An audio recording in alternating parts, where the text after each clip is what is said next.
Bismillahirrahmanirrahim. Assalamualaikum warahmatullahi wabarakatuh. Jumpa lagi dengan saya di Abil Maiwa Channel. Jadi teman-teman, channel ini adalah merupakan channel pendidikan tempat kita berbagi tentang aplikasi pendidikan, Microsoft Office, serta tips dan triks komputer.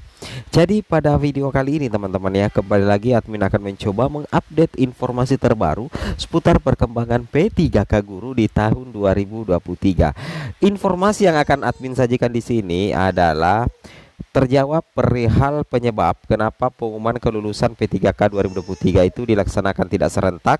Kemudian 3 tanda guru honorer 100% lulus ASN P3K 2023. Tapi sebelum kita lanjut ya, bagi rekan-rekan guru yang baru pertama kali mampir di channel ini, jangan lupa tekan tombol subscribe dan aktifkan lonceng notifikasinya agar setiap hari Bapak Ibu bisa mendapatkan update informasi terbaru seputar perkembangan P3K Guru. Baik Bapak Ibu, tanpa berbasa-basi lagi, kita langsung saja to the point ke informasinya. Sebagaimana kalau kita perhatikan di sini teman-teman ya, penyebab utama pengumuman hasil seleksi P3K 2023 tidak serentak. Ternyata ini penyebabnya teman-teman ya, yang mana diinformasikan oleh Badan Kepegawaian Negara menjelaskan penyebab pengumuman hasil seleksi P3K 2023 tidak dilakukan serentak.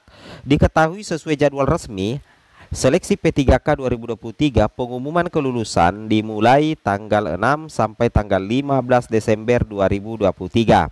Yang mana di sini dikatakan oleh Deputi Bidang Sistem Informasi Kepegawaian BKN Suharmen menjelaskan penyebab utama pengumuman hasil seleksi P3K 2023 tidak serentak karena kesiapan data masing-masing instansi tidak sama. Pengumuman hasil seleksi tidak dilakukan serentak ya, tergantung kesiapan data dari instansi termasuk data hasil SKTT, kata Suharmen kepada gpnn.com. Jadi salah satu penyebabnya itu teman-teman karena itu masalah kesiapan data ya dari instansi, termasuk banyak daerah atau instansi yang sepertinya masih mengadakan apa ya teman-teman ya, masih melakukan atau mengadakan SKTT atau seleksi kompetensi teknis tambahan. Jadi ada beberapa daerah, tapi sebenarnya untuk pengumuman kelulusan itu sebenarnya tidak ditunda, itu tetap dilaksanakan kecuali ada jadwal baru itu dari tanggal 6 itu sampai 15 Desember, cuman dilakukan itu tidak serentak ya teman-teman ya. Bisa jadi daerah A, B dan C itu berbeda tanggal pengumumannya nanti ya. Itu tadi penyebabnya ini dijelaskan oleh siapa ya, oleh BKN ya. Bahkan di sini dikatakan lebih lanjut, Suharmen menjelaskan saat ini BKN tengah melakukan pengolahan hasil seleksi P3K, terutama bagi instansi yang tidak melaksanakan seleksi kompetensi teknis tambahan ya. Bagi instansi yang melaksanakan SKTT, pengolahan hasil seleksi baru bisa dilakukan setelah hasil SKTT dari instansi diserahkan kepada BKN. Oleh karena itu, kapan akan diumumkan hasil seleksi? Di sini dikatakan saya masih menunggu finalisasi verifikasi data peserta yang ikut seleksi mencocokkan antara berita acara seleksi dengan data kehadiran fisik ya, kata Suharmen. Jadi ini yang menjadi salah satu penyebab ya kenapa pengumuman itu nanti tidak serentak, karena BKN itu masih menunggu finalisasi verifikasi data peserta yang ikut seleksi, nanti mencocokkan antara berita acara seleksi dengan data kehadiran fisik ya, seperti itu kira-kira. Nah, khusus bagi P3K Guru, di sini dikatakan juga oleh Deputi Suharmen mengatakan masih menunggu ketentuan terkait tata cara penentuan kelulusan dari Kemenpan RB. Jadi ini juga yang menyebabkan kenapa pengumuman belum dilaksanakan di tanggal 6/7 ya, karena dari pihak BKN sendiri itu masih menunggu bagaimana tata cara penentuan kelulusannya dari Kementerian Pendayagunaan Aparatur Negara dan Reformasi Birokrasi Kemenpan RB. Tapi intinya itu masih di sekitaran tanggal 6 sampai 15 Desember ya. Mudah-mudahan di atas tanggal 9 lah ya, atau sekitar tanggal 10 ke atas teman-teman.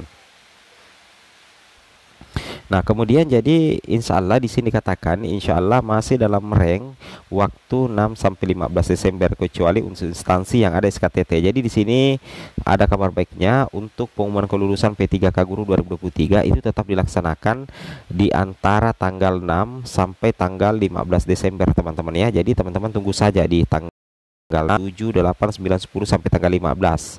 Logika seperti itu ya, kecuali kalau misalkan instansi teman-teman itu mengadakan SKTT. Berarti kalau daerah yang mengadakan SKTT berarti itu nanti melewati dari rank tanggal 6 sampai 15 Desember 2023.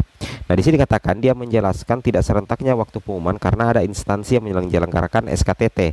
Pelaksanaannya pun baru selesai pada 22 Desember. Jadi yang melaksanakan SKTT itu dipastikan pengumuman kelulusannya itu tidak di tanggal 6 sampai 15 tapi di atas tanggal 22 Desember. Tapi kalau daerah yang tidak melaksanakan SKTT, maka pengumuman kelulusan itu nanti di antara tanggal 6 sampai 15 Desember atau di atas tanggal 10 lah minimal teman-teman ya. Karena dari pihak Kemendikbud juga itu masih melaksanakan rapat koordinasi antara tanggal 6 sampai tanggal 9 Desember ya. Oke, ini luar biasa. Nah, bagaimana kira-kira peluang lulus guru honorer? Di sini kita bisa cek ya. Ini salah satu contoh sebenarnya ya, teman-teman. Daerah. Jadi seperti itu ya. Jadi di sini ada beberapa tanda posisi guru honorer, teman-teman ya. Ketika nantinya berpotensi dipastikan lulus 100% menjadi ASN P3K Guru tahun 2003. Posisi pertama itu adalah apabila pelamar itu adalah P1, P2 dan P3. Nah, jadi kalau misalkan teman-teman P1, P2 dan P3, terutama bagi P1 itu berarti teman-teman tidak perlu lagi mengikuti tes ya. Jadi langsung penempatan. Sedangkan P2 dan P3 itu tidak ada nilai ambang batas, teman-teman. Sehingga apabila jumlah formasi lebih banyak daripada jumlah pelamar, maka potensi lulus itu besar. Contohnya seperti ini, teman-teman ya. Misalkan ini ada mata pelajaran TIK ya. Mata pelajaran TIK, teman-teman ya. Mata pelajaran TIK jumlah formasinya adalah 6, jumlah pelamarnya adalah 4. Jadi 4 pelamar ini anggaplah dia adalah P1, P2 atau P3, maka dipastikan keempat pelamar ini bakal lulus mengisi formasi mata pelajaran TIK di instansi ini karena otomatis jumlah pelamarnya itu lebih banyak daripada jumlah formasinya lebih banyak daripada jumlah pelamar. Nah, untuk P1 itu langsung penempatan, sedangkan P2 dan P3 kemarin mengikuti tes CAT tapi itu tidak terlalu berpengaruh karena tidak ada nilai ambang batas sehingga perankingan itu teman-teman akan terpatahkan ya apabila jumlah formasi lebih banyak daripada jumlah pelamar dengan ijazah atau serdik yang linear dengan formasi mata pelajaran itu. Itu yang harus teman-teman pahami dan teman-teman cermati ya terkait dengan hal ini. Kemudian contoh misalkan yang lain ya, misalkan kita lihat formasi guru matematika ya, ini dia jumlah formasinya di dalam satu instansi itu jumlah formasinya 20, sedangkan jumlah pelamarnya 31. Berarti nah, contoh lain misalkan ini ya, guru matematika tadi. Ini kan jumlah pelamarnya 31, jumlah formasinya 20. Kalau ini P2, P3 berarti itu terjadi perankingan. Kenapa? Karena jumlah formasi lebih banyak daripada jumlah pelamar, teman-teman ya. Jumlah pelamar lebih banyak daripada jumlah formasi. Nah, kemudian kalau kita perhatikan lagi ini guru penjas, jumlah pelamarnya cuma 13. Sedangkan jumlah formasinya 93. Kalau ke-13 ini adalah P3 atau P2 atau P1, maka lolos semua ini teman-teman menjadi ASN. Kenapa? Karena jumlah formasi ini jauh lebih besar. Tapi kalau misalkan yang 13 ini adalah P4 atau pelamar umum, itu belum tentu lulus. Kenapa belum tentu lulus? Karena P4 itu harus memenuhi nilai ambang batas. Karena P4 itu harus memenuhi nilai ambang batas. Jadi ada passing grade-nya kalau P4 teman-teman ya, harus ada passing grade-nya kalau P4. Tapi kalau misalkan P2, P3 sepanjang formasi lebih banyak daripada jumlah pelamar, itu potensi lulus 100% sangat besar ya. Karena memang salah satu keistimewaan atau afirmasi khusus dari P2, P3 termasuk P1 itu adalah tidak dikenakan nilai ambang batas. Oke, mudah-mudahan mencerahkan ya. Assalamualaikum warahmatullahi wabarakatuh.